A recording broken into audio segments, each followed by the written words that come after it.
you can even watch back. Giving players all the props or put them on blast. We don't give no hot takes, only talk facts. We're giving all our devotion, riding high on this wave of emotion. Going all out, yeah, cause this is our time. No, ain't no stopping us till we reach the finish line. All in, we came here to win. We're gonna give everything. S-I-C-K on the run. S-I-C-K, sick. On fire, we're ready to fight. We'll bring the house down tonight. S-I-C-K on the run. S-I-C-K, sick. Play it on the car ride, play it when you lounge. X and O, you know that we can hold it down. Shout out to my man Sammy, got it off the ground. And to all the listeners tuned in right now. Got debates, analysis, and speculation. This is sports talk for the new generation. You know where to find us, got a reputation. Sick podcast, your #1 sports destination. We're giving all our devotion, riding high on this wave of emotion. Going all out, yeah, cause this is our time. No, ain't no stopping us till we reach the finish line. All in, we came here to win. We're gonna give everything. S-I-C-K on the run. S-I-C-K, sick. On fire, we're ready to fight. We'll bring the house down tonight. S-I-C-K on the run. S-I-C-K, sick. S-I-C-K is the sickest podcast. Tune in for the audio, or you can even watch back. Giving players all the props or put them on blast. We don't give no hot takes, only talk back. S-I-C-K, S-I-C-K, S-I-C-K, S-I-C-K, S-I-C-K, S-I-C-K, S-I-C-K.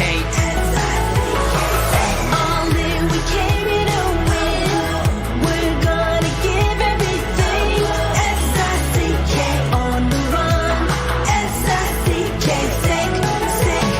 S-I-C-K is the sickest podcast. Tune in for the audio, or you can even watch back. Giving players all the props or put them on blast. We don't give no hot takes, only talk facts. We're giving all our devotion, riding high on this wave of emotion. Going all out, yeah, cause this is our time. No, ain't no stopping us till we reach the finish line. All in, we came here to win. We're gonna give everything. S-I-C-K on the run. S-I-C-K, sick. On fire, we're ready to fight. We'll bring the house down tonight. S-I-C-K on the run. S-I-C-K, sick. Play it on the car ride, play it when you lounge. X and O, you know that we can hold it down. Shout out to my man Sammy, got it off the ground. And to all the listeners tuned in right now. Got debates, analysis, and speculation. This is sports talk for the new generation. You know where to find us, got a reputation. Sick podcast, your #1 sports destination. We're giving all our devotion, riding high on this wave of emotion. Going all out, yeah, cause this is our time. No, ain't no stopping us till we reach the finish line. All in, we came here to win. We're gonna give everything. S-I-C-K on the run. S-I-C-K, sick. On fire, we're ready to fight. We'll bring the house down tonight. S-I-C-K on the run. S-I-C-K, sick.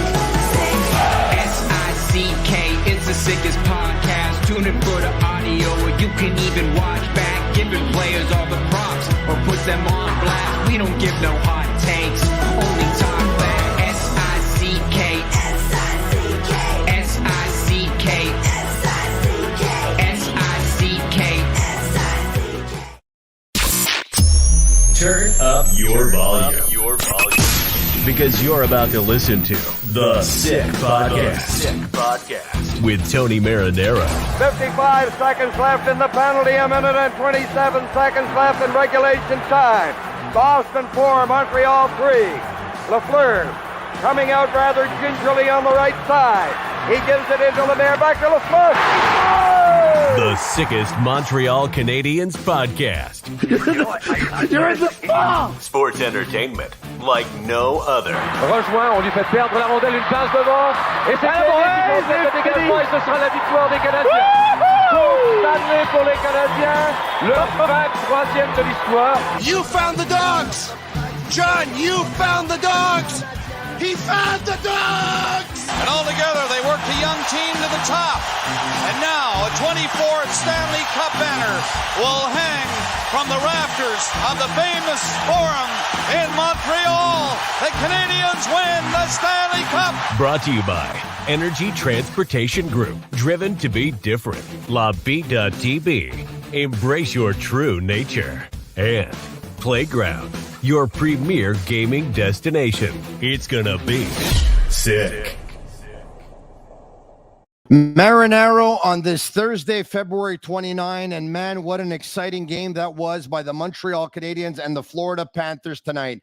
It was absolutely entertaining. It was something to watch, and you got to give the Canadiens credit for fighting. I mean, clearly they went up against a formidable opponent, arguably the best team in the National Hockey League, or certainly in that conversation, and the Canadiens fought with the Florida Panthers and gave them everything they can handle. At one point, I think they surprised a lot of people, not only the Florida Panthers, but even members of the fan base. We're going to talk about it, of course, because there's so much that happened in this hockey game, but not before I talk to you about Energy Transportation Group, not before I talk to you about La Bita TB, and not before I talk to you about Playground. So let's go with Energy Transportation Group, a partner and sponsor, and we very much appreciate the support. A leading full-service logistics provider serving all of North America. They are driven to be different. Also, brewed in Quebec and a winner of a dozen international awards, La Bita TB offers quality microbrewery beers made with premium ingredients for everyone's taste. La Bita TB, embrace your true nature. And Playground, discover a world of luxury at Playground. Explore their new 30,000 square foot expansion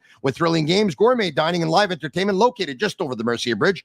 Only minutes from downtown Montreal. Playground, experience the strip without the trip. I always love talking to this gentleman. And every time I reach out to him and I say, Pierre, it would be an honor if you could join me tonight. It takes him half a second to respond and say, I'd love to.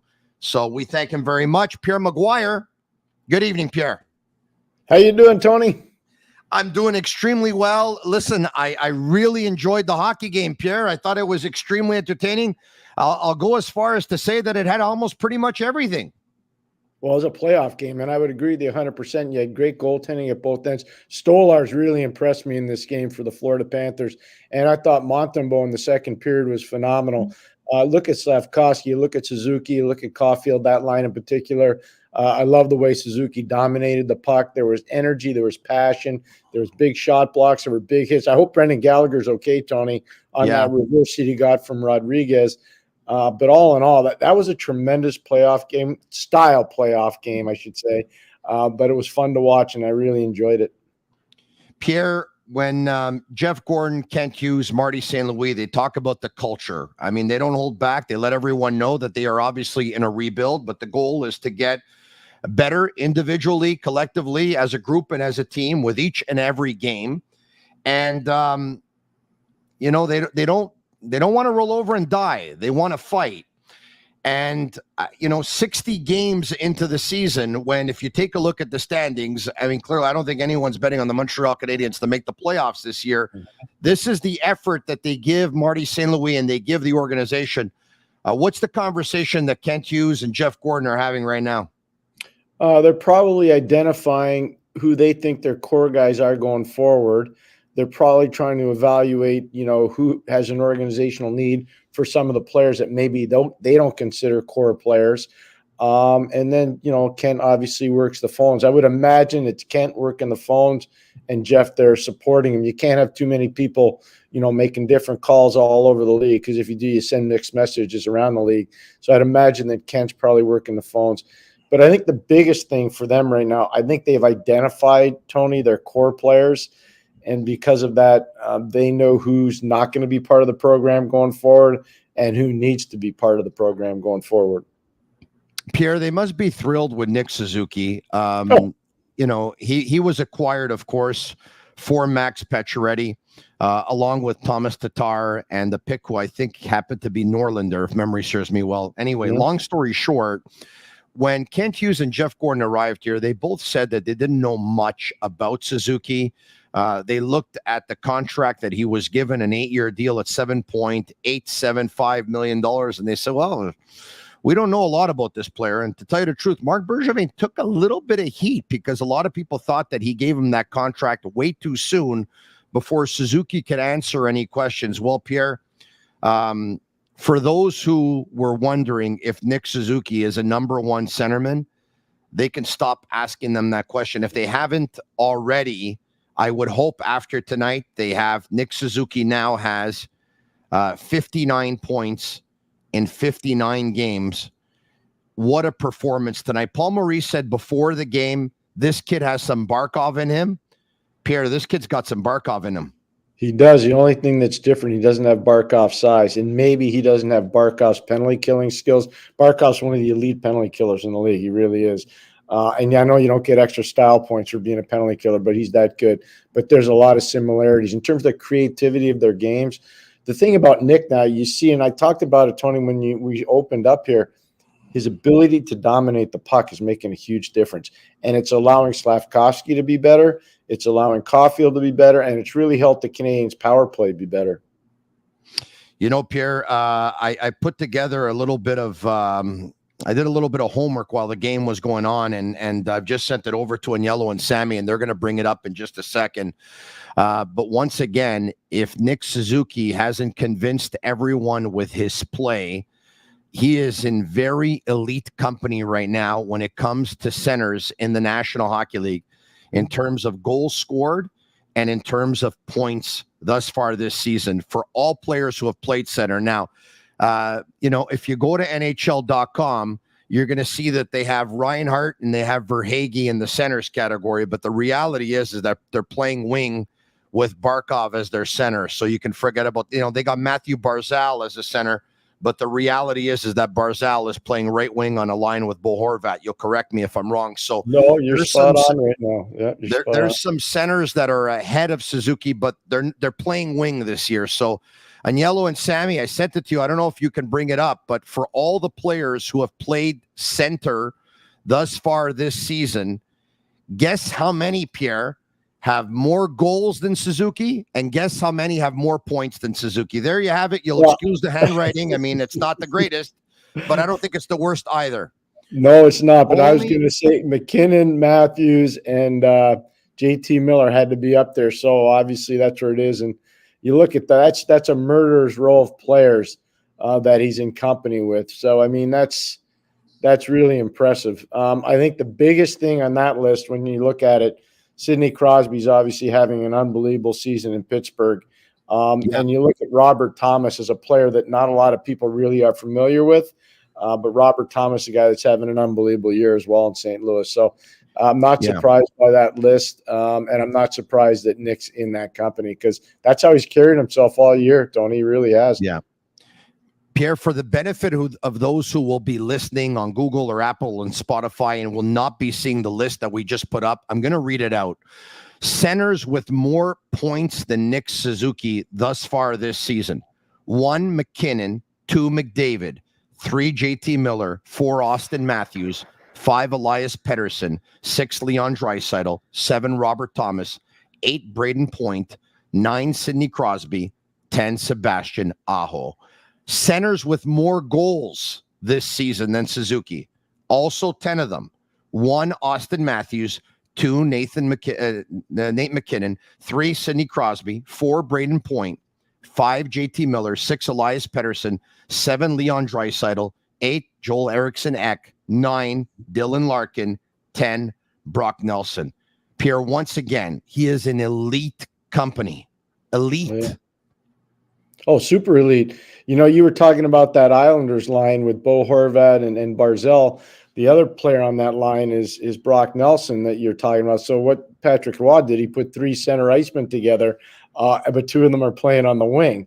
So, again, that list is, I know they're centermen, but when you look at it, I'm not surprised at all again, with Suzuki's performance and where he rates with the top players in the league. And he is a number one center. The big thing for the Canadiens is getting Kirby Dach back. And I think you would agree with that, Tony. And so that changes the landscape for everybody in the organization up front. It makes it an easier game, maybe even for Nick to play next year, because Slafkovsky is going to be better. Caulfield should be more comfortable. And getting Dach back really changes the dynamic for the Canadiens and makes Nick a better player. Pierre, you're spot on to bring that up, actually, that Brock Nelson is playing left wing on that line, but I put him in that center category in terms of goals because I think he's played 95% of his season at center, right? And Patrick Roy, he has. Made the change just recently. All right, okay, so what's the ceiling now for Suzuki? I mean, there's a trend here, right?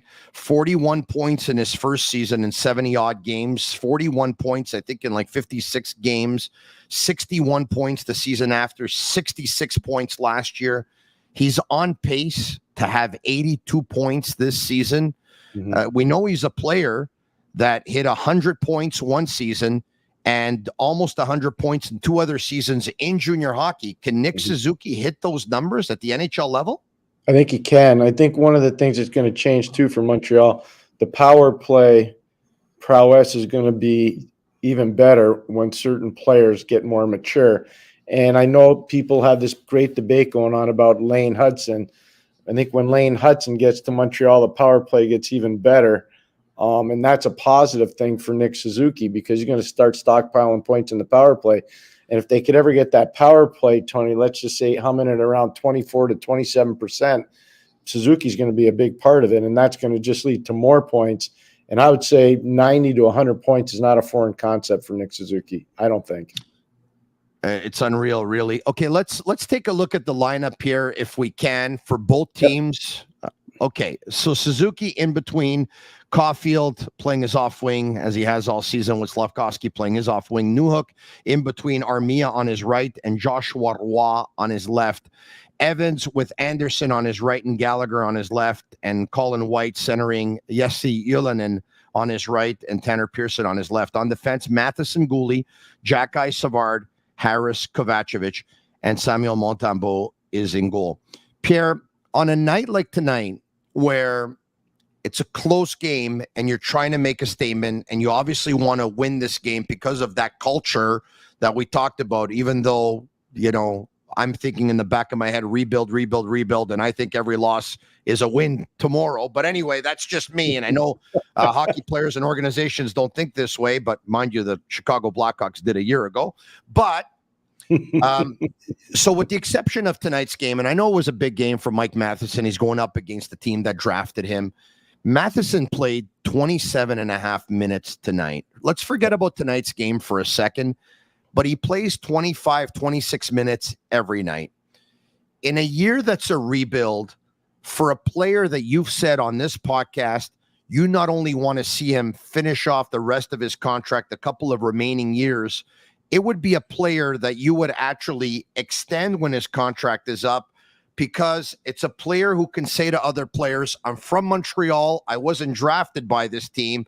You know, I had an experience with a couple of other teams, but a trade to Montreal was the greatest thing that happened to me.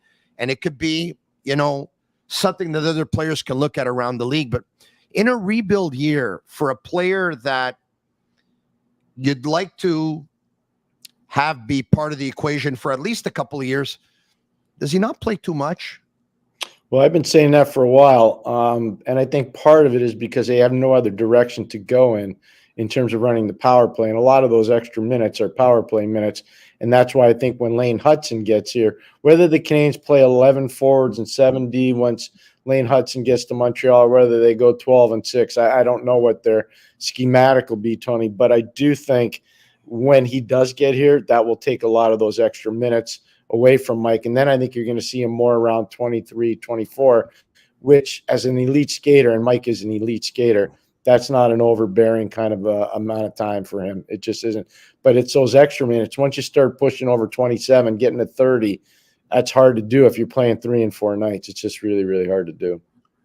So, as a guy who probably has a parking reserved for him at games with BU, and in all those games, of course, in NCAA and in Boston with BU and BC and all those good teams, you have seen Lane Hutson a lot. We know that. You've told us. So, Mike, he's going to arrive here at some point here at the end of the season. You just talked about schematics. Would you go with an 11-7 and primarily use Lane Hutson on the power play and ease him into the National Hockey League? Or would you go with a 12-6 and throw him into the Lions Den?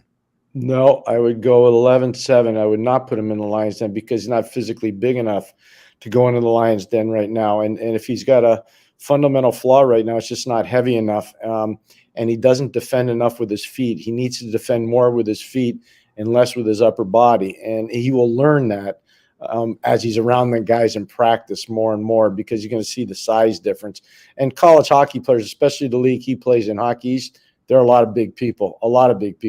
But he's not dominating defensively. He dominates coming out of his own zone. He dominates through the neutral zone, and he dominates on the offensive side of the blue line, especially on the power play. Those are his strengths.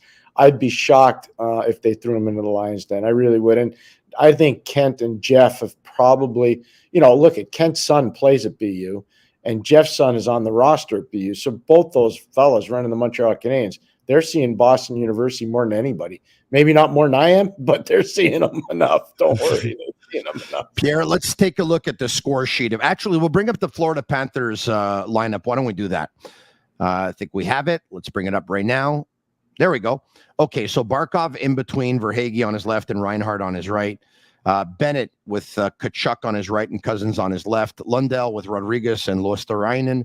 And Stenlund with Lomberg on his left and Lockwood on his right. Forsling, Ekblad, Mikola, Montour, and Oliver Ekman-Larsson with Kulikov and Stolars in goal. All right, we'll take a look at the score sheet now, and we'll bring that up. Okay. Barkov, first period. Pierre, you saw it. Stolars clears the puck. I believe it goes off the boards. And Caden Gooley, who's playing right defense, has a decision to make. And he says, you know what? I'm gonna force Carter Verhaeghe. What a great play by Carter Verhaeghe, who redirects it with his left leg over to Reinhart, who goes on a 2-on-1 with Barkov.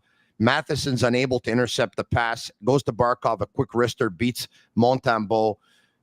Talk to me about the astute play by Verhaeghe, the decision from Gooley to try and cut it off and try and pinch there, and how difficult a task it is for Gooley, a left-handed defenseman, still relatively young in this league, to play the right side. Well, I'll talk about Gooley first. I thought, outside of a couple foibles early in the game, he was outstanding. Shot blocking, penalty killing, just making the right reads more times than not. The biggest thing, and you just touched on it, Tony, very appropriately so, being a left shot playing on the right side, not an easy thing. I think he has had a tremendous year in the league. But the thing about that play you're talking about, Carter Verhaeghe is a way unsung hero in the league, not talked about nearly enough. You talk to people in Toronto where he was originally drafted, they'd love to have Carter Verhaeghe back, but they don't. Talk to the people in Tampa where he was part of a Stanley Cup winning team. They'd love to have him back, but they don't, because he was an unrestricted free agent, and Florida was wise enough to sign him. Tampa couldn't afford him, so he wasn't there for the second cup. All I'll say is this: the big thing about Florida is players like that. Verhaeghe's got speed. Look at the reclamation project that is Sam Reinhart and what he's been able to do. Look at Luosterainen and what he's done there. You can look around Brandon Montour and what he's done, another reclamation project, kid that started his career in Anaheim, started actually UMass Amherst. So I can go down the line. They've done a really nice job making players better at the NHL level, and that's something that I think Montreal really wants to try to get to as well. Does Reinhart remind you of Pavelski? Yes or no? Or the only difference is I think Reinhart's a better skater than Joe.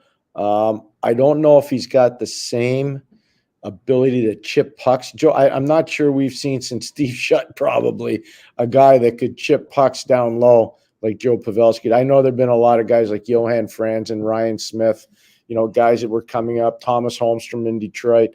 But I'm not sure the league's ever seen a guy like Joe Pavelski do that. I don't think Reinhart can do it as well, but Reinhart skates better and is a bigger player than Joe Pavelski. He's really developed a shot and a knack for goal, though. It's really, really impressed me. It's unbelievable.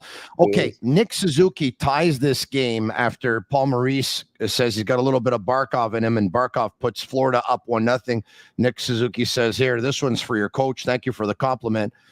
Pierre, what a stretch pass by Arbor Jackeye, who don't look now, but Jackeye has gone from 10 minutes when he was recalled from the Laval Rocket to 19 minutes and 3 seconds tonight. Jackeye, who scored a couple of goals as of late. Jackeye, who clocked 107-mile-per-hour slap shot a couple of days ago at the Canadiens skills competition. Arbor Jackeye has got some offensive instincts in him. I mean, that was a great pass. It was a great pass and way undervalued the job that he did tonight on Matthew Tkachuk. There were some titanic battles in the slot between Jackeye and Tkachuk. And Tkachuk's one of the toughest guys in the league to handle in that area without taking a penalty. It's not that long ago where Arbor Jackeye was in trouble with the coaching staff in Montreal because of all the penalties that he took, Tony. And all of a sudden, with a little bit of coaching, a little bit of patience, a trip down to the American Hockey League, you get a little diesel fume, you get a little fast food in you, and all of a sudden you realize, riding on charter aircraft, staying in the Four Seasons is a whole lot better than riding on the bus. And so that's all part of a young player learning. And I think the biggest thing with Arbor now, you are correct about the offense. It's unsung for sure because the shot's so darn lethal and so hard. It's unbelievable. But it's what he did tonight that impressed me the most was not taking penalties and making sure that it was a rough night for Matthew Tkachuk. Matthew, yeah. Matthew. It was impressive, very impressive. Pierre, when a player isn't drafted, like Jackeye wasn't drafted, and obviously there have been some players who were never drafted who turned out to be Hall of Famers, and one is coaching the Montreal Canadiens, all right?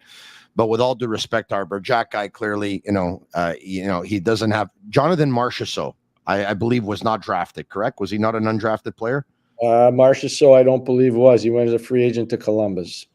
Yeah. Okay. So, some players have not been drafted, went on to have great careers. But when you talk about Jackeye and when he was going through bad periods, some would say, well, there's a reason why he wasn't drafted. Then he goes through some good periods, and some will still say, well, he's not that good because if he would have been good, he would have been drafted, and he wasn't. But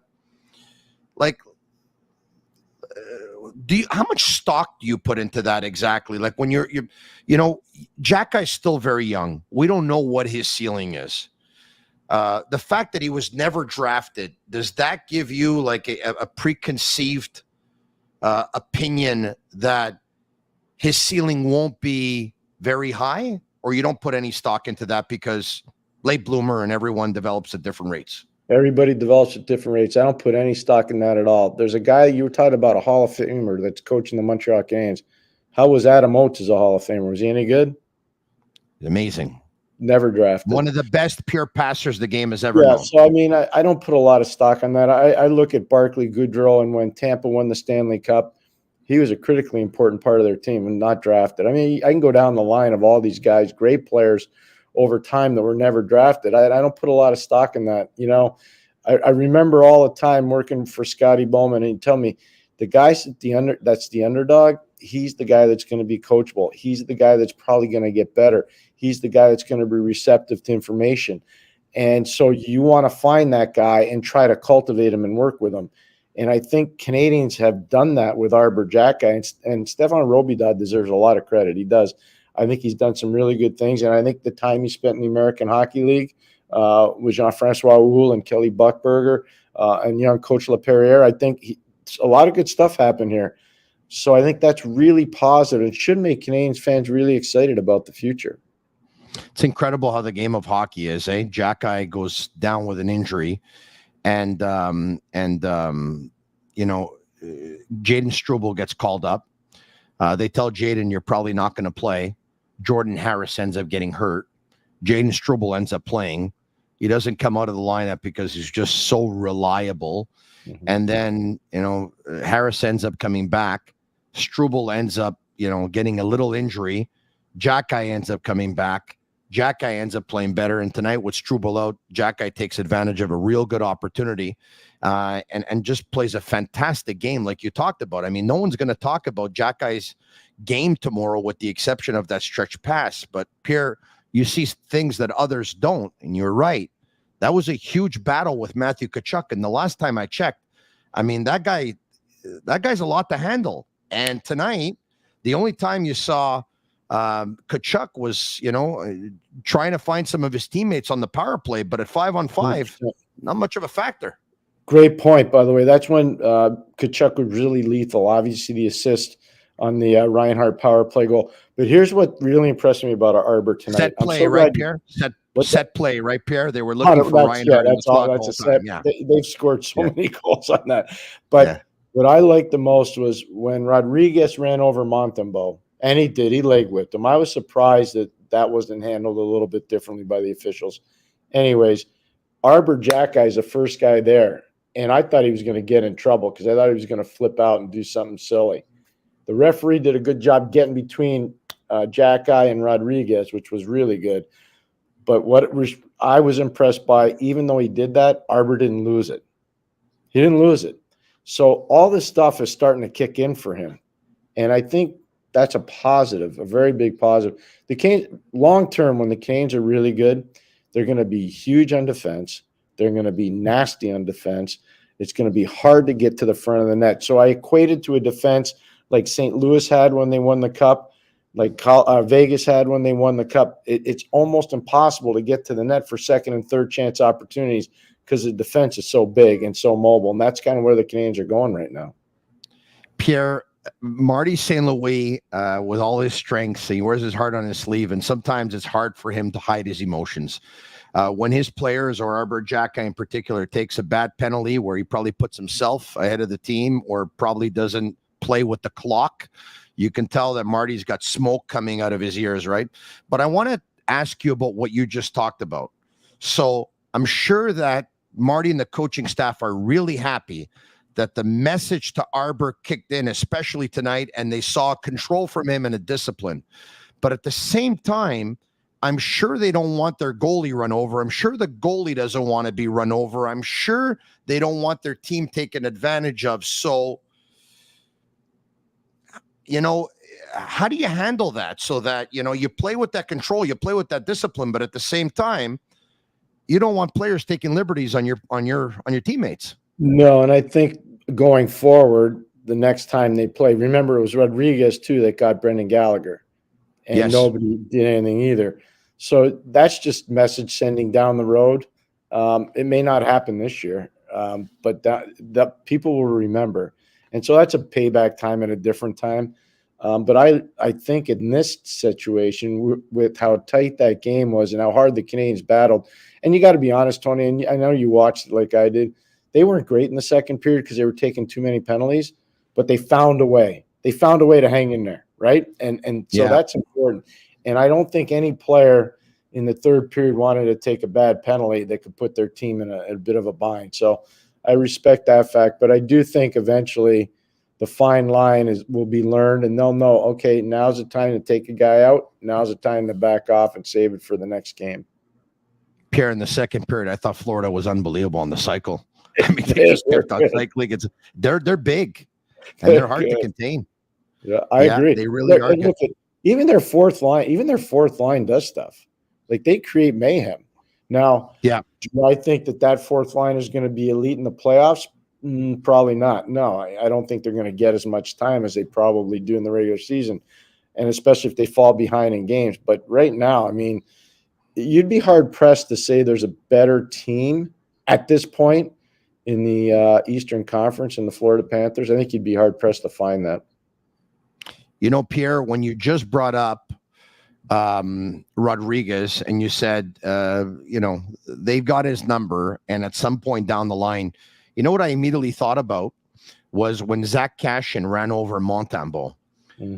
Jackeye wasn't with the team. And the next year when he joined the team, he fought Cashin right away. Mhm. And when he was asked about the fight, he said that he was made aware of what Cashin did to Montembeault the year before. And he thought he owed Montembeault one, and he owed something to Cashin. And isn't that something for a player who wasn't even on the team the year before to say, you did something to my teammate last year when I wasn't here, you're going to have to pay for it now? Oh, yeah, no, people have long memories, and you chart it and you remember. And this is a lot of times where leadership on the team matters. People say, hey, remember when that Marinaro guy got you? Well, he's coming back here tomorrow. We're going to get him now. Payback comes tomorrow. Yeah, that happened. Now, you're not trying to tell guys to go out and do stupid stuff, but a physical play, a hard play. We used to have a thing. I can tell you this, Tony, fully and freely. If you went after Mario Lemieux, I'm just telling you straight up, our tough guys at the time, whether it was Rick Tocchet or Troy Loney or Phil Bork or Ulfie Samuelson, Jay Caulfield, they would just go up to the other team's best player and tell them, the next time that guy touches Mario, I'm touching you. I'm not touching him. I'm getting you. So tell the guy to cut it out. And a lot of times that was enough to cut it out. Yeah. Well, if Marinaro ever did something stupid and there was another game, Marinaro would come down with the flu. He's not playing that game. I'll tell you that right now. Right. You talked about Florida's fourth line. The Canadiens are down 2-1 with just a couple of seconds left in the period. And actually, Nick Suzuki beats a fourth liner. I think it was Stenlund, if memory serves me well. On the face-off, he beats him clean, and Slavkovsky is able to fire it. You take a look at Slavkovsky's shot. There was a couple of times where he probably didn't get as much on it as he wanted to. But your opinion on the release on the goal? Well, that was an elite release. The face-offs what impressed me, because Stenlund's usually pretty good on face-offs. And Nick just won it clean, and Nick's done a good job. Tony, you probably have the stats in front of you. I don't. I'm going to say, Nick's probably a little over 50%. And that's, tremendous in this league in particular, where he's not getting a lot of help. When you look at it, they're just, Jake Evans is one of their most reliable guys, I think, when it comes to faceoffs, especially in the shorthand situation. I think he's one of the best shorthand centermen in the league this year, Jake Evans. But Nick's been great on faceoffs, but Stenlund's had a pretty good year as well. And I think a big reason why he's in the NHL is because of his faceoff play. All right, so Nick Suzuki thus far this season. Tonight was a difficult night, by the way, in the faceoff circle. But I mean, this guy's he's going up against some pretty good players there. Tonight for Suzuki, I think was he was in the 40%. We'll try and bring it up in just a second. But Suzuki. Face-off percentage, 53.9%. Yeah, so that's what I'm saying. Like that's hard to do when you don't have a lot of guys around you and you're taking a massive amount of face-offs. So I think he's had it again. You talked about his offensive prowess. I'll talk about that. And if you look at the game at the tail end of a period like that, the second period where Montreal was on their heels, for him to win that draw back to Slavkovsky and for Montreal to score, that was a huge energy boost for the third period. So look, that 53.9% was before the game. And then once again, obviously it was a little bit of a difficult night. So that'll go down a little bit, but it's not going to go down that much. All right. Okay. Back to the score sheet if we can. Okay. So Slavkovsky ties it at 2 onto the third period. Mike Matheson drops it back on the power play. Nick Suzuki with the entry and draws 2 players to him before leaving it for Caulfield, who finds Newhook. And Newhook, obviously, with a great release, Pierre, but the entry into the offensive zone by Suzuki and the drawing 2 players to him opened things up. Elite, super elite. It's so special to watch. Now, I know some people are going to say that's sacrilege, but there was a lot of Peter Forsberg in that play. Peter had this uncanny ability to gain the offensive blue line, hold the puck a little bit longer so that the guys could get free. He didn't panic with the puck and would move it and would make everybody look like an all-star. And I think kind of Nick did that tonight in that play in particular, that situation in particular, which was really impressive, really impressive. Pierre, the Canadiens power play has had their ups and downs, but for the most part, they're having a pretty good season. They give up a few too many shorthanded goals for my liking, but I mean, they 10 of them, I think, right, Tony? 10? 10 shorthanded goals against, yes, members, because the Reinhart goal that tied it at 3 was a shorthanded goal. But when it wasn't working well, like the entire fan base was up in arms and saying, oh, man, this drop pass back to Nick Suzuki, like everyone, knows that it's coming. But now all of a sudden their power play is working and it's still that same drop pass. Is that the entry into the offensive zone for most teams in the National Hockey League on the power play, Pierre? Yeah, I would say probably 90% of the teams use the slingshot, some teams call it. So, yeah, no, it's become a fad that a lot of teams have tried to copy. It really helps to have a player like Nick Suzuki that has the composure with the puck, recognizes his outlets, and doesn't panic when he gains the offensive blue line and skates into traffic, and then makes the mature decision with the puck. So having a player like that helps a lot. When New Jersey's power play was at 32%, they had the guy carrying the puck was Jack Hughes. They'd slingshot to Hughes, and he would gain the zone, and they'd go to work, and they'd just rip you apart. So they don't have 100% Hughes, and they don't have Dougie Hamilton, and now their power play's gone from over 30 to down by 20. You know what I mean, Tony? So it's that play, having that right guy bringing the puck in really matters a lot. It matters a ton. Yeah, once upon a time when he was putting up big points in the National Hockey League, and I think he put up 70 points and he put up 84 points. Scott Gomez was carrying that puck into the offensive zone on the power play for the Devils, was he not? He was for a long time. Yeah. Tried to do it here, but unfortunately, Bob. Well, so there were a lot of miles on the odometer when he got to Montreal. It's a little different kind of a body on Scotty than compared to when he was in Jersey or New York. Not Bob's greatest move, but at the same time, nobody bats for 1,000, right? No, I remember that deal like it was yesterday, and I got very upset about it. And that's true. So at the previous radio station where I was working, I remember that when Bob Gainey traded Scott Gomez for Ryan McDonough, and then a couple of days later went on a one-day shopping spree and signed Brian Jonta and Mike Camilleri.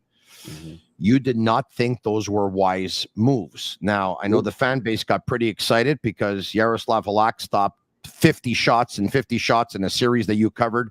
I think game 6 in Montreal, I think he made 54 stops. I think it's one of the best goaltending performances I saw from a Canadiens goaltender in a long, long time. So he stood on his head, and I think it was Dominic Moore who scored the winner in game 7 in Washington in a 2-1 win, right? Yeah, correct. I think they were outshot 42-21 or something like that. And then they beat the Pittsburgh Penguins in 7 games. And then everyone thought, oh my God, all these moves he made were absolutely fantastic. And then they hit a wall, they ran out of gas, and their luck ran out versus the Philadelphia Flyers. They lost in 5, and then it was all downhill for some of those players and some of those moves. For a long time.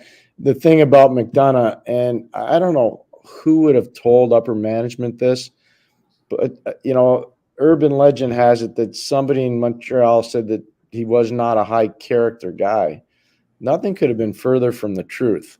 And I had watched him play so much, whether it was at Wisconsin, whether it was in high school in Minnesota, whether it was at the World Junior, and nothing could have been further from the truth. And that's why I was so upset about that, Tony. I couldn't believe that they would jettison a player like that. And if you looked at where the Canadiens were trending with a lot of their defensemen at that time, he would have been the linchpin. He would have been the best guy they could have had. But I'll tell you this, Pierre, Trevor Timmons, good company guy. He never said a word, but he was distraught. No, he never said it. I've talked to Trevor about it. He never said a word. Because when you take a strong stand like that, like I did on that deal, some of the scouts take it personal, and I have no problem talking to anybody. Like I did their job. I've walked in their shoes. I know what they go through. I know the pressure they're under, and it was nothing against Trevor. In fact, I told Trevor that when I spoke to him. I have a lot of respect for Trevor. I worked with Trevor in Ottawa. I think the world of him. He's a tremendous guy. But Trevor Trevor did not want Ryan McDonough to get traded. No, he didn't. No, and he told me that too. So yeah. All right, okay. So Reinhardt's goal, shorthanded, that we talked about. There's those growing pains, right? Sometimes Juraj Slafkovsky, 1 step forward, 2 steps back. Sometimes you see 2 steps forward, 3 steps forward. But, that was a learning moment for him. He gives away the puck in the defensive zone, and then Reinhardt picks it up, and he takes Cole Caulfield to the outside, and then he catches Samuel Montembeault dropping to his knees, and he puts it where not too many players can put it, and right under the bar. And that's a big-time goal by him, and pouncing on a mistake, right? Yeah, 100%. Tony, I don't know how much of the replay you watched that, but I would like to watch that in an NHL video room, because one of the things I thought when Montembeault moved from his right to his left to shut down the short side, I thought he elevated the net up. And when he elevated the net up, I thought that puck would have gone high and wide had Montembeault not pushed the net up. So I'd like to. I couldn't judge it on a TV here because I couldn't go back and forth and evaluate it. But if I were in an NHL video room, I could. But if you get a chance, watch it. Watch where the puck goes in, and watch how the net pops off the lower part of the ice.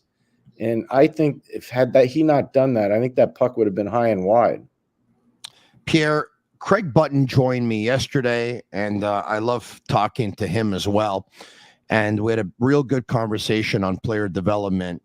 Mm-hmm. And we're talking about Joshua Roy, who Craig is high on. And so to tell you the truth, I really believe he's got the potential to be a second-line player in the National Hockey League. Agreed. I agree. Good. Now, having said that, Joshua Roy has been saying that he's been taking everything in like a sponge. It really helps him that he's playing with National Hockey League players. It really helps him that he's practicing with National Hockey League players. He's learning a lot over here. He's gaining a lot of confidence. His teammates speak very highly about him. He's answered a lot of question marks that there were about him. One of them was the whole grit factor and the compete. And he's been gritty and he's been competing. But at the same time, as good as it's going for him here, you have an American Hockey League team that would love to get into the playoffs, and you have an American Hockey League coach who would love to have Joshua Roy in his lineup. They're within a couple of points of the 5th spot in the North to make the playoffs. So my question to you is, it's going well for Joshua Roy, but as well as it's going, he doesn't get more than 12 and a half minutes of ice time. And tonight he got 8:39 of ice time. So what do you do? Honestly, I'd send him back. I just don't know what the other part of the plan is for Montreal, but he's a player that you want. I don't know what Craig told you, but I'm just telling you, Tony, a player like that needs to play, and he should be dominating in the American Hockey League. Yeah. And so a dominant player like that helps put you into the playoffs. When I was working in Ottawa, the team hadn't made the playoffs, I think, for 5 straight years. And one of the messages to the coaching staff when I was around him was, we've got to find a way to make guys better so we can push to get in the playoffs. And eventually they did. And that coaching staff did such a great job. In fact, the guy that's running the team now, Dave Bell, did a magnificent job with all those defensemen. And Ben Sexton, who's an assistant in Ottawa now, did an awesome job. And Troy Mann, who's the head coach with Kingston in the OHL, they did that. That threesome as a coaching staff, they're the reason why we got in the playoffs, because they made the players better. They told them what their roles were, and every guy got better. And I think that in Joshua Roy's case, that'd be the thing you'd want to see. Get him down there and get him dominating. And I think at some point they'll probably do that. Craig said I'd take a look at the schedule, and I tried to give him a little bit of both. Well, yeah, no, you'd want to do that. But the problem is they're on a 4-game. So they just played the first game of a 4-game trip. The luxury you have is he doesn't require waivers. So you can just shuttle them back and forth. The bad part of that, though, is let's just say you are doing that. Fatigue kicks in at some point. We're not talking about a guy that's super large. So you got to be careful at this time of the year. Yeah. That's all I'm saying. You don't want him to get hurt. So that's the only thing you got to – and I know people don't want to hear this term because it's a basketball term, But the load management thing on that, you just got to be careful. That's all. That's the only thing I'd say, the caveat to that. Pretty disappointed with Jesse Ullin, and Marty St. Louis keeps throwing him out there because he's got good hands in a shootout. Here's a guy who's not taking advantage of an opportunity, Pierre. He really hasn't. It's fair. You're not beating him up. You're telling the truth. Now he hits the post today in his shootout opportunity, but you're right. Not every game goes to a shootout either. So you still got to play the first 60 minutes of the game. And maybe he gets in overtime, maybe he doesn't, but he still got to play the first 60. And I did not see a lot from him tonight. I'm not trying to pick on the kid because I watched his dad play, and his dad was a real skilled player. This kid seemingly has a lot of skill, but I just don't see a lot of second effort right now, Tony. And I think that's something he's got to start to show. Pierre, about 26 hours ago or so, maybe a little bit more, a trade went down between the Calgary Flames and the Dallas Stars, and Dallas ends up acquiring Chris Tanev. They end up giving up a second-round pick, a conditional third-round pick, and a young defenseman. Mm-hmm. Not a lot of people know a lot about the young defenseman. I'm sure that you do. And you can tell us about him right now. But one of the things that we're hearing is that there's a couple of GMs in the National Hockey League who have a couple of defensemen they'd like to trade who aren't crazy about the value that the Calgary Flames got. They were hoping that Calgary was going to get a little bit more in terms of value. Yeah. What can you tell us about the defenseman that Calgary acquired in the deal? And what can you tell us about the value? Well, let's go with Tanev first. Tanev's going to go down there as a right shot defenseman. The best years of his career, I'm going to say, were playing in Vancouver when he was helping to cultivate Quinn Hughes. He did a magnificent job, and I was really surprised when the Canucks allowed him to leave Vancouver to go to Calgary as an unrestricted free agent. I was really surprised they allowed that to happen because of the chemistry on ice and off ice that he had with Quinn Hughes. I just was really surprised by that. I'm not going to pretend, Tony. I did a bunch of his games in Calgary when I was working at NBC, and I would tell you that he never lost anything. So he's still a stabilizing shutdown guy. He's not very good on the left side. He's got to play on the right side. But what this does is Miro Heiskanen, who's really good on the left, he's been playing on the right. Now he can move over to the left side. And Thomas Harley, and I don't know how much your fan base watches Dallas. He's terrific. He's a fantastic. I know you know him, Tony. He's a fantastic young defenseman. So you put Harley now in the 3-4 position rather than the 1-2, and you play him with the stabilizing player, whether it's Esa Lindell, whomever you choose, because they got a lot of them. And all of a sudden, their defense is rock solid. And I can tell you right now, there are a lot of really good coaches in this league. Most of that discussion, Pete DeBoer name would come up in this in terms of great coaches in the league. He's a really good coach. So Dallas is going to be a really tough out. And the one thing I would say is if you're Colorado and you're Edmonton right now, Tony, I think you're on the clock. You got to make something happen to match what Dallas has done. Now, in terms of what Calgary got, Tony, the Russian kid on defense is a plus player. He's a shutdown guy. I don't see him. He's a 20-year-old. He's going to be 21 in March. Don't see him being a top 1-2 guy. I see him being a 3-4. That's still really good. Don't get me wrong. So they got value there. He's not a point getter. You're not getting points. So you remember when Mike Komisarek was really on top of it in Montreal? Yeah. Like when Komisarek, he was there was about a 3 or 4 year period where Komisarek was really good, stabilizing games defensively. This he's more efficient. Yeah, Markey was very good, obviously. But, I'm just talking about what Mike did. Mike stabilized games defensively. This guy can do the same thing. He's not as fierce as Mike, but he's solid. I'm just saying, he's a solid player. Like, they didn't get overwhelmed in this deal. They didn't get crushed, Calgary. They did not. All right. Chris Tanev, in the final year of a 4-year deal, will be an unrestricted free agent at the end of the season, a 34-year-old right-handed defenseman. Montreal Canadiens, you know where I'm going with this, David Savard, a 33-year-old right-handed defenseman who after this year will have one more year left on his contract at $3.5 million. once again, had a pretty good game for the Montreal Canadiens tonight. Played 22 minutes and 21 seconds and ended up with an assist and was +2 on the night, a couple of hits. And this guy blocks a lot of shots. Does he ever? You're a GM in the National Hockey League. Yeah. Would Tanev have been your number one target at right defense? Or would it have been Savard? Or would it have been another right-handed defenseman? Well, I would have gone after Tanev. My of all of them, I'm not talking right, left, or whatever. The guy I would target the most would be Noah Hannafin. I mean, I've been talking about it on the eye test with Jimmy Murphy since we started the show. Probably going back to the first show 3 months ago, whenever that was. And I've known Hannafin's game since he was a kid playing at St. Sebastian's High School in Boston. He's a world-class player. He really is. But I would probably have Tanev a little ahead of Savard. Yes, I would. Struble went there, right? Struble went there. Struble did. Struble, I saw Smith Struble went there. Will Smith? He did. Will Smith? Yeah. Yes, you got a lot there. Mike Greer went there, the general manager of the San Jose Sharks. I can go down the line.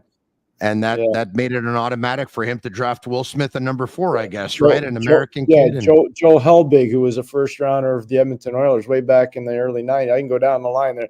There've been a lot of kids out of there. So, yeah, no, the truth is that I would have preferred Tanev. But let me throw this at you, Tony. Yeah. David Savard has won a Stanley Cup with Tampa. Correct. Sergachev is out. Done for the year. I saw you coming, yeah. Sometimes you want to know both sides of the deal. So Tampa would know both sides of the deal. I don't know why they wouldn't take Savard back for what they need right now, because they're just teetering right now. They got more than enough offense, and they got an elite power play. They need some stopping power in the back end.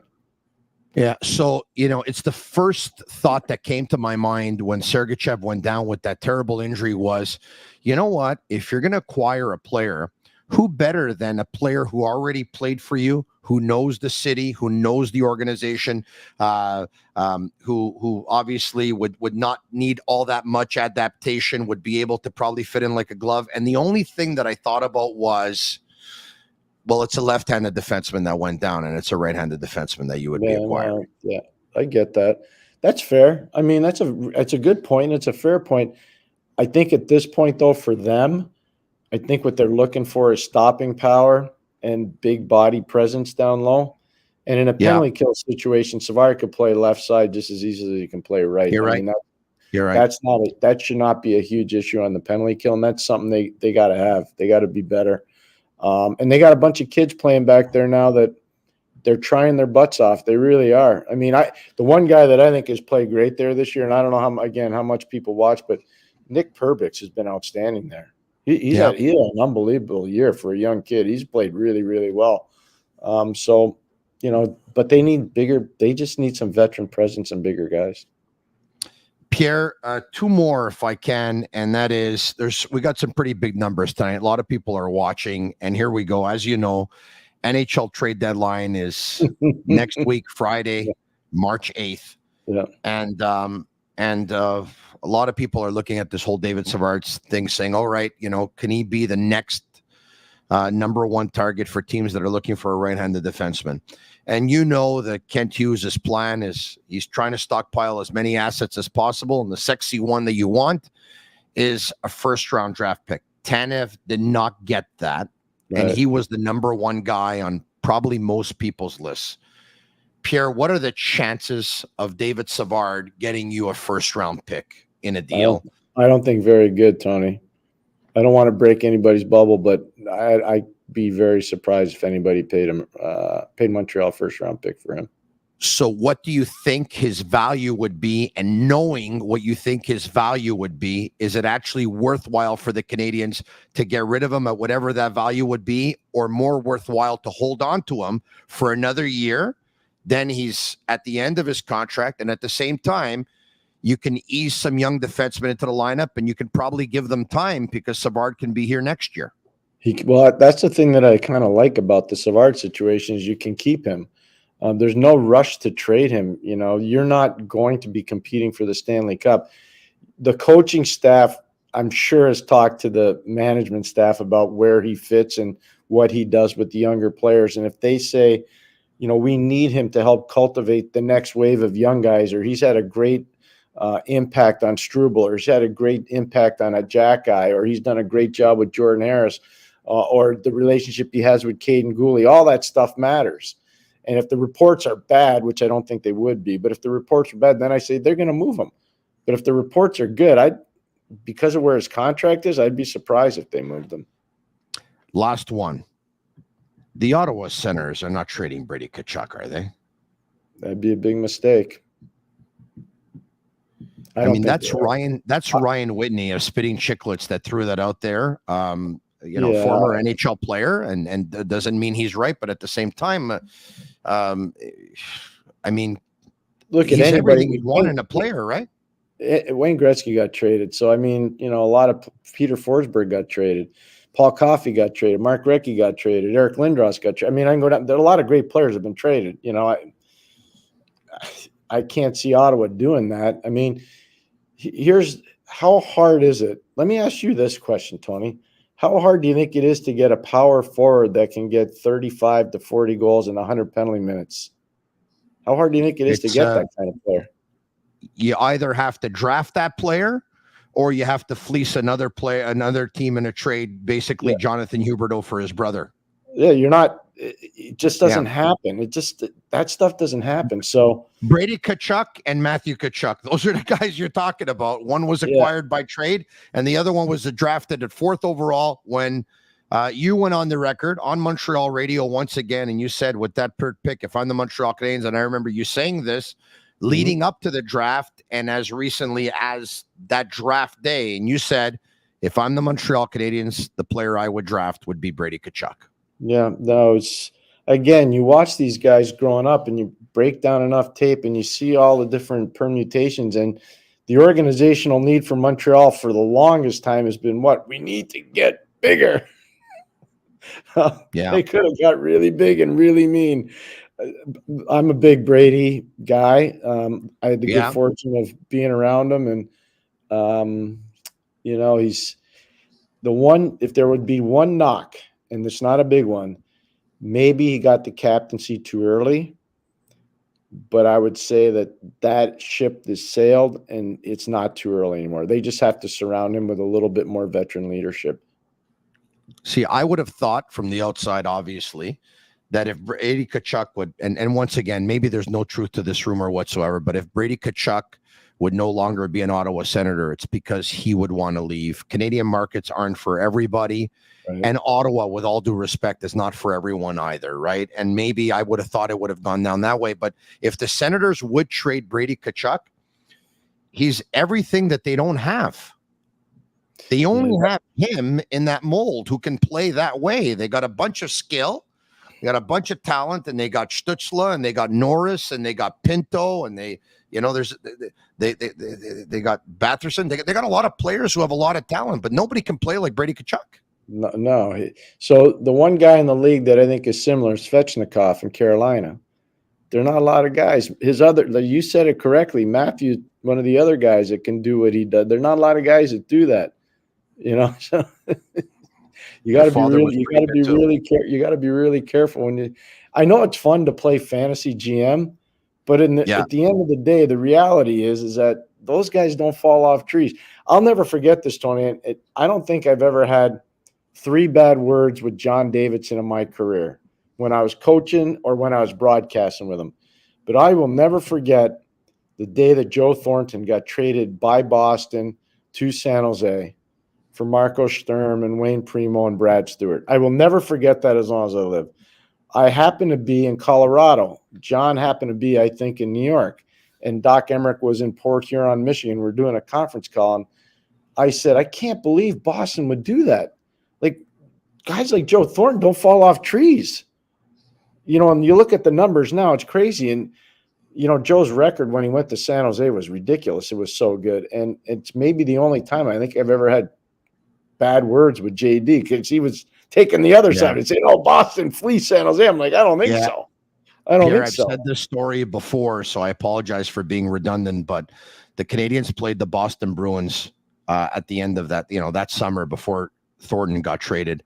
And I remember doing some reporting for the radio station, and Kevin Paul DuPont had come out with an article on the day of Game 7 that Kevin Paul DuPont of the Boston Globe, of course, that Joe Thornton was not a very good leader, not a very good teammate, and shouldn't be the captain of that team. And that's all that reporters asked about in that locker room. And they were all around Joe Thornton, and his teammates had to come to his defense. And I thought it rattled the Boston Bruins. I remember calling a couple of my buddies and said, listen, if I was a betting man, I think the Canadiens are going to win tonight because Boston seems like they're rattled. And what was it? I don't know, 5 or 6 months later, Joe Thornton was traded. And that was just a terrible deal, of course, just a terrible deal.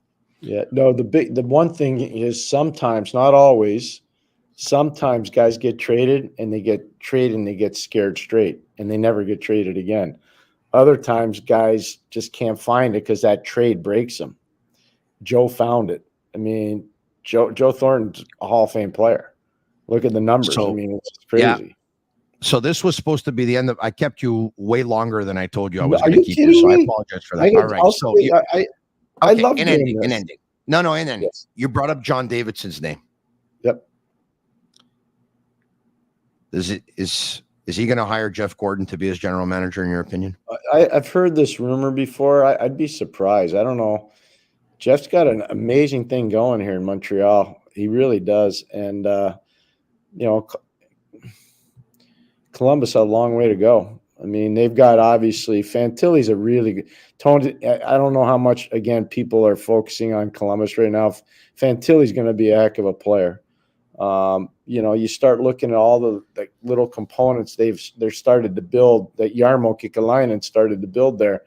They still got a ways to go, but there's some really interesting components there. But to think that, you'd leave an original 6 team for a more of a lateral move, I'd be really surprised. I know it's out there. I'd be surprised. You get the GM title back, and you do have some really nice kids too. But at the same time, I understand your point, Pierre, right? He's here probably in a less pressure role. And at the same time, he and Kent Hughes came here to try and do something, and they haven't done it yet. No, but they've got to wait. Look, they knew what their plan was. I think they're all singing from the same songbook, whether it's Marty St. Louis, whether it's Kent, whether it's Jeff. You're working for an original 6 team, one of the most powerful sports brands in the world. And I know you know the soccer game better than anybody.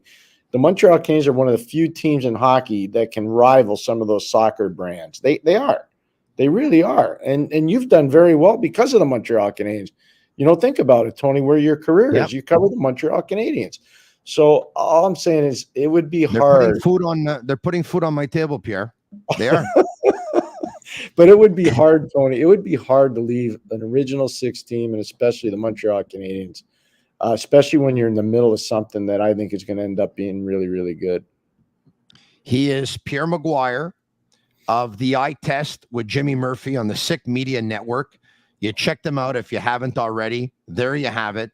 The guests have been absolutely unbelievable, to say the least. And the podcast goes daily at 4 p.m. Subscribe to their YouTube channel if you haven't already. And I think, Pierre, I heard that in a couple of weeks, or maybe even 2 weeks from today, if memory serves me well, you'll be in Montreal? I will be, and we're planning on having you as one of those great guests that we have on from Hurley's Irish Pub. Wow. I'd be honored, and I will definitely be there. We would be honored to have you. We would love to have you. And if the invitation has already been sent out, I'm giving it to you face to face right now. We would love to have you. I will be there with pleasure. Always so kind, Pierre, with your time and with your wealth of knowledge and information. This, my friend, like I tell you all the time, was a treat. Once again, Pierre McGuire. Thank you very much, Pierre. Thank you, Tony. Right back at you. Thank you very much. All right. Thank you, Pierre. There you have it. Once again, the Sick Podcast brought to you by Energy Transportation Group, brought to you by Lebit TV, and brought to you by Playground. I hope you enjoyed the podcast tonight.